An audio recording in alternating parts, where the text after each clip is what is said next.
মধ্যপ্রাচ্যে কি তৈরি হচ্ছে নতুন সমীকরণ জোট? সৌদি, তুরস্ক, পাকিস্তান ও ইরানকে ঘিরে নতুন সমীকরণ।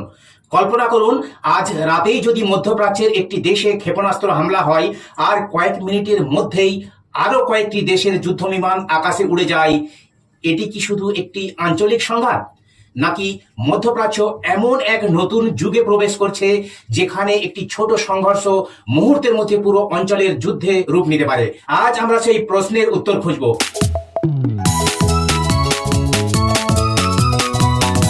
মধ্যপ্রাচ্য এটি শুধু মরুভূমি, তেল আর প্রাচীন সভ্যতার ভূমি নয়, এটি বিশ্বের সবচেয়ে গুরুত্বপূর্ণ ভূ রাজনৈতিক অঞ্চলগুলির একটি।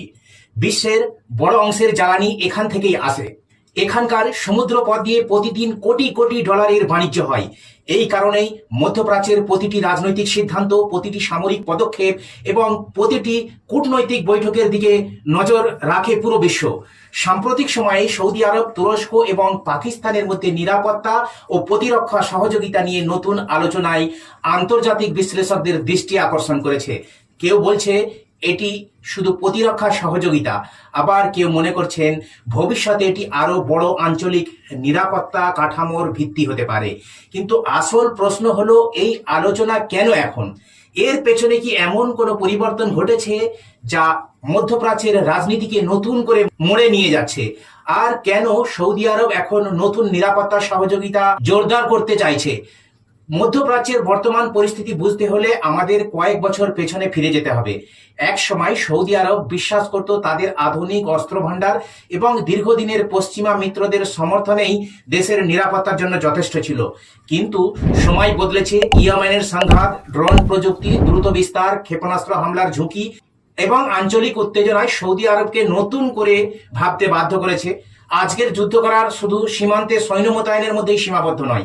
এখন একটি ছোট ড্রোন, একটি ক্রুজ ক্ষেপণাস্ত্র বা একটি সাইবার হামলাও কয়েক মিনিটের মধ্যে একটি দেশের গুরুত্বপূর্ণ অবকাঠামো অচল করে দিতে পারে। এই বাস্তবতা থেকে সৌদি আরব শুধু নিজের সামরিক শক্তি বাড়ানোর দিকেই নয়, বরং আঞ্চলিক প্রতিরক্ষা সহযোগিতা আরো শক্তিশালী করার দিকে মনোযোগ দিচ্ছে। এইখানেই আসে তুরস্কের নাম। গত এক দশকে তুরস্ক নিজস্ব প্রতিরক্ষা শিল্পে উল্লেখযোগ্য অগ্রগতি করেছে। বিশেষ করে ড্রোন প্রযুক্তি, সামরিক যান এবং কিছু প্রতিরক্ষা ব্যবস্থায় তাদের সক্ষমতা আন্তর্জাতিকভাবে আলোচিত। অন্যদিকে পাকিস্তান বিশ্বের অন্যতম বৃহৎ সেনাবাহিনীর একটি দেশ এবং দীর্ঘদিন ধরেই সৌদি আরবের সঙ্গে প্রতিরক্ষা সহযোগিতা বজায় রেখেছে। ফলে বিশ্লেষকদের একটি অংশ মনে করেন, এই দেশগুলোর মধ্যে সামরিক সহযোগিতা বাড়লে তা মধ্যপ্রাচ্যের নিরাপত্তা কাঠামোতে নতুন মাত্রা যোগ দিতে পারে।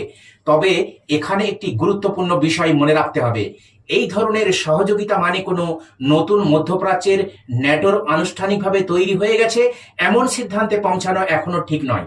বিভিন্ন দেশ প্রতিরক্ষা চুক্তি, যৌথ মহড়া বা নিরাপত্তা সহযোগিতা করতে পারে, কিন্তু সেগুলো সবসময় ন্যাটোর মতো পারস্পরিক প্রতিরক্ষা জোটের পরিণত হয় না। তবুও প্রশ্ন থেকে যায়, যদি ভবিষ্যতে এই সহযোগিতা আরো বিস্তৃত হয়, তাহলে সবচেয়ে বেশি উদ্বেগ হবে কোন দেশ? অনেক বিশ্লেষকের মতে সেই আলোচনার কেন্দ্রবিন্দুতে থাকছে ইরান। কারণ মধ্যপ্রাচ্যের প্রায় প্রতিটি বড় ভূ রাজনৈতিক সমীকরণে কোনো না কোনো ভাবে ইরানের ভূমিকা রয়েছে। কিন্তু ইরানকে ঘিরে এত উদ্বেগ কেন? এখন প্রশ্ন হলো, মধ্যপ্রাচ্যে যখন নতুন কোনো সামরিক সহযোগিতা বা নিরাপত্তা জোটের আলোচনা হয়, তখন বারবার ইরানের নাম কেন সামনে আসে? এর উত্তর লুকিয়ে আছে গত 2 দশকের মধ্যপ্রাচ্যের ইতিহাসে। ইরান শুধু নিজের সীমান্তের ভেতরেই প্রভাব বিস্তার করতে চায় না, এমন অভিযোগ দীর্ঘদিন ধরেই করে আসছে যুক্তরাষ্ট্র, ইসরায়েল এবং উপসাগরীয় কয়েকটি আরব দেশ। অন্যদিকে ইরান দাবি করে তারা আঞ্চলিক নিরাপত্তা রক্ষা এবং নিজেদের প্রতিরক্ষা নিশ্চিত করতে কাজ করছে। বাস্তবতা হলো, মধ্যপ্রাচ্যের বিভিন্ন সংঘাতে ইরানের রাজনৈতিক, সামরিক বা কূটনৈতিক প্রভাব নিয়ে আন্তর্জাতিক বিশ্লেষকদের মধ্যে দীর্ঘদিন ধরে আলোচনা চলছে। ইয়েমেনে হুতি আন্দোলন, লেবাননে হিজবুল্লাহ, ইরাকের কিছু সশস্ত্র গোষ্ঠী এবং সিরিয়ায় ইরানের উপস্থিতি, এইসব বিষয় নিয়ে বহু বছর ধরে বিতর্ক রয়েছে। এই কারণেই সৌদি আরব এবং কয়েকটি উপসাগরীয় দেশ মনে করে তাদের নিরাপত্তা শুধু নিজেদের সীমান্ত রক্ষা করলেই হবে না, পুরো অঞ্চলের পরবর্তী বাস্তবতার দিকেও নজর রাখতে হবে। কিন্তু এখানেই তৈরি হয় আর একটি জটিল প্রশ্ন, যদি কোনো নতুন নিরাপত্তা জোট গড়ে ওঠে, তাহলে সেটি কি সত্যিই মধ্যপ্রাচ্যের শান্তি আনবে, নাকি উল্টোভাবে অঞ্চলটিকে আরো বেশি বিভক্ত করে তুলবে? কারণ ইতিহাস আমাদেরকে একটি বিষয় বারবার শিখিয়েছে, যখন এক পক্ষ নিজেদের নিরাপত্তা বাড়ানোর জন্য নতুন সামরিক জোট গড়ে তোলে, তখন অন্য পক্ষও নিজেদের প্রতিরক্ষা আরো শক্তিশালী করার চেষ্টা করে। আন্তর্জাতিক সম্পর্কের ভাষায় একে বলা হয় সিকিউরিটি ডিলেমা বা নিরাপত্তা দ্বিধা। অর্থাৎ একজন নিজের নিরাপত্তা বাড়াতে গিয়ে অনিচ্ছাকৃতভাবে অন্যজনের কাছে হুমকি হিসাবে দেখা দেয়। ফলে শুরু হয় অস্ত্র প্রতিযোগিতা, সামরিক প্রস্তুতি এবং অবিশ্বাসের নতুন চক্র। এখন কল্পনা করুন, একদিকে সৌদি আরব, তুরস্ক ও অন্য মিত্র দেশ যদি নিরাপত্তা সহযোগিতা বাড়ায়, আর অন্যদিকে ইরানও যদি নিজের সামরিক প্রস্তুতি আরো জোরদার করে, তাহলে পুরো মধ্যপ্রাচ্যের ভবিষ্যৎ কোন দিকে যাবে? সবচেয়ে বড় প্রশ্ন হলো, এই উত্তেজনার কেন্দ্রবিন্দু কি আবার ইয়েমেন হতে চলেছে? কারণ আজকের মধ্যপ্রাচ্যের সবচেয়ে জটিল ও দীর্ঘস্থায়ী সংঘাতগুলোর একটি শুরু হয়েছে ঠিক ইয়েমেন থেকেই। কেন ইয়েমেন আজ মধ্যপ্রাচ্যের সবচেয়ে গুরুত্বপূর্ণ যুদ্ধক্ষেত্র? এখন প্রশ্ন হলো, মধ্যপ্রাচ্যে এত দেশ থাকা সত্ত্বেও কেন বারবার ইয়েমেনের নাম উঠে আসে?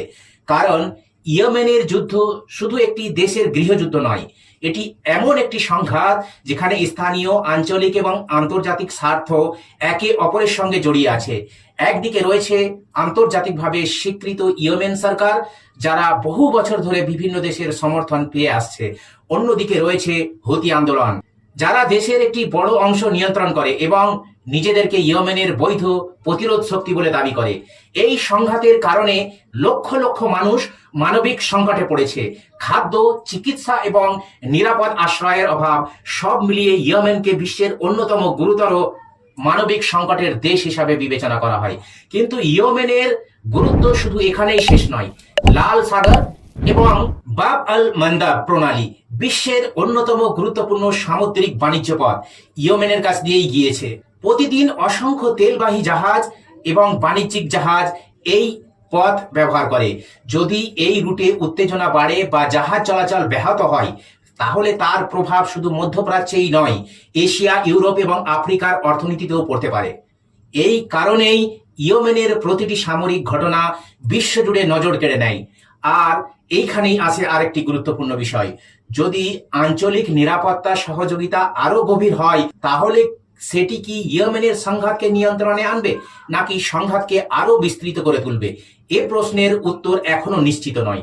কারণ কূটনীতি, নিরাপত্তা সহযোগিতা এবং সামরিক পদক্ষেপ, এই তিনটি ভারসাম্য রক্ষা করাই আজ মধ্যপ্রাচ্যের সবচেয়ে বড় চ্যালেঞ্জ। একদিকে আরেকটি বাস্তবতা হলো, মধ্যপ্রাচ্যের যে কোনো বড় উত্তেজনার সঙ্গে প্রায় যুক্তরাষ্ট্র, ইসরায়েল, ইরান, উপসাগরীয় আরব রাষ্ট্র এবং আঞ্চলিক শক্তিগুলোর স্বার্থ জড়িয়ে যায়। ফলে একটি স্থানীয় সংঘাত কখনো কখনো বৃহত্তর আঞ্চলিক সংকটে রূপ নিতে পারে।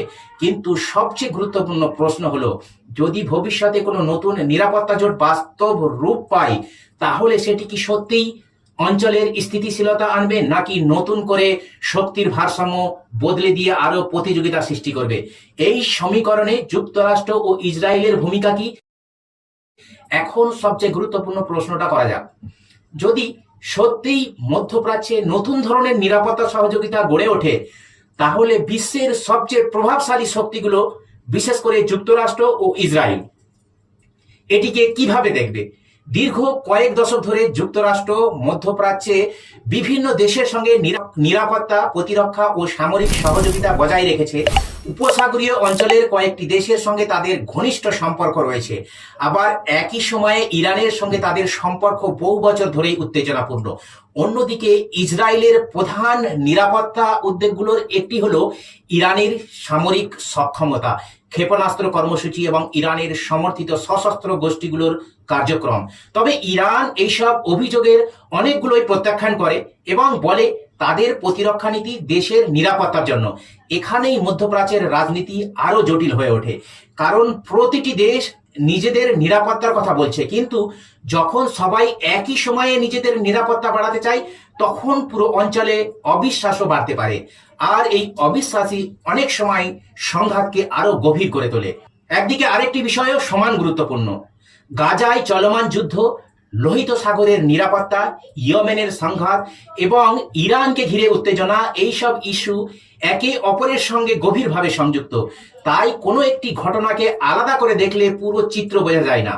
অনেক বিশ্লেষক মনে করেন আগামী কয়েক বছর মধ্যপ্রাচ্যের রাজনীতিতে সামরিক শক্তির পাশাপাশি কূটনৈতিক আলোচনাও বড় ভূমিকা পালন করবে। কারণ যুদ্ধ শুরু করা তুলনামূলক সহজ হতে পারে, কিন্তু একটি দীর্ঘমেয়াদী স্থিতিশীল শান্তি প্রতিষ্ঠা করা অনেক বেশি কঠিন। এখন প্রশ্ন হলো, মধ্যপ্রাচ্যের ভবিষ্যৎ কি আরো সামরিক জোটের দিকে এগোচ্ছে, নাকি শেষ পর্যন্ত কূটনৈতিক আলোচনাই হবে একমাত্র কার্যকর পথ? মধ্যপ্রাচ্য কি নতুন এক যুগে প্রবেশ করছে? এখন পুরো আলোচনাটি একবার সংক্ষেপে ভাবুন। একদিকে নিরাপত্তা সহযোগিতা নিয়ে নতুন আলোচনা, তো অন্যদিকে ইয়েমেনের দীর্ঘস্থায়ী সংঘাত, ইরানকে ঘিরে আঞ্চলিক উত্তেজনা, লাল সাগরের গুরুত্বপূর্ণ বাণিজ্য পথ, আর তার সঙ্গে যুক্তরাষ্ট্র, ইসরায়েল, তুরস্ক, সৌদি আরব, পাকিস্তান এবং অন্যান্য আঞ্চলিক শক্তির কৌশলগত স্বার্থ। সব মিলিয়ে মধ্যপ্রাচ্য এমন এক সন্ধিক্ষণে দাঁড়িয়ে আছে যেখানে একটি ছোট সিদ্ধান্ত বড় আঞ্চলিক প্রভাব ফেলতে পারে। তবে এখানে একটি বিষয় খুবই গুরুত্বপূর্ণ। সামাজিক যোগাযোগ মাধ্যমে মানে সোশ্যাল মিডিয়ায় বা বিভিন্ন ভিডিওতে যে কোনো নতুন সামরিক জোট, গোপন চুক্তি বা যুদ্ধ শুরু হয়ে গেছে, এই ধরনের দাবি খুব দ্রুত ছড়িয়ে পড়ে। কিন্তু বাস্তবে প্রতিরক্ষা সহযোগিতা, যৌথ মহড়া, কূটনৈতিক আলোচনা এবং আনুষ্ঠানিক সামরিক জোট, এই চারটি বিষয় এক নয়। তাই কোনো বড় দাবি বিশ্বাস করার আগে নির্ভরযোগ্য ও একাধিক আন্তর্জাতিক সূত্র থেকে তথ্য যাচাই করা অত্যন্ত জরুরি। ইতিহাস আমাদেরকে আরেকটি শিক্ষা দেয়, যুদ্ধে সবচেয়ে বড় মূল্য দেয় সাধারণ মানুষ। আর ধ্বংস হয় ঘরবাড়ি, থেমে যায় শিক্ষা, ক্ষতিগ্রস্ত হয় অর্থনীতি, আর সবচেয়ে বেশি কষ্ট পায় নিরীহ পরিবারগুলো। তাই মধ্যপ্রাচ্যের ভবিষ্যৎ শুধু সামরিক শক্তির উপর নির্ভর করবে না, বরং নির্ভর করবে কূটনীতি, আঞ্চলিক সংলাপ, পারস্পরিক আস্থা এবং সংঘাত কমানোর রাজনৈতিক সদিচ্ছার উপর। আগামী কয়েক মাসে যদি নতুন কোনো প্রতিরক্ষা সহযোগিতা, নিরাপত্তা চুক্তি বা কূটনৈতিক উদ্যোগ সামনে আসে, তাহলে সেটি পুরো অঞ্চলের রাজনীতিতে গুরুত্বপূর্ণ প্রভাব ফেলতে পারে। আমরা সেই ঘটনাগুলো তথ্যভিত্তিকভাবে বিশ্লেষণ করে আপনাদের সামনে তুলে ধরব। আপনার কি মনে হয়, মধ্যপ্রাচ্যে কি ভবিষ্যতে আরো বড় আঞ্চলিক নিরাপত্তা জোট গড়ে উঠবে, নাকি কূটনৈতিক আলোচনায় উত্তেজনা কমানোর সবচেয়ে কার্যকর পথ? আপনার মতামত অবশ্যই কমেন্টে লিখে জানান। ভিডিওটি ভালো লাগলে একটি লাইক দিন, বন্ধুদের সঙ্গে শেয়ার করুন এবং আন্তর্জাতিক রাজনীতি মানে ভূ রাজনীতি ও বিশ্ব ঘটনার এমন বিশ্লেষণধর্মী ভিডিও নিয়মিত দেখতে আমাদের চ্যানেলটি সাবস্ক্রাইব করে বেল আইকনটিকে প্রেস করে রাখুন।